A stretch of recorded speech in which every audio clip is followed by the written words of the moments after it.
যারা মালয়েশিয়া যাবেন একটু ধৈর্য ধরুন, কারণ মালয়েশিয়া সরকার বাংলাদেশ থেকে কিন্তু কর্মী নিতে চেয়েছে।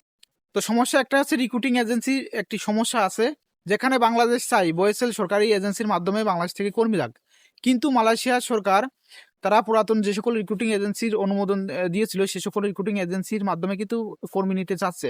এখানে কিন্তু একটু সমস্যা হচ্ছে, কারণ বাংলাদেশ থেকে 30,000 কর্মী মতন মালয়েশিয়ান নিতে চাই।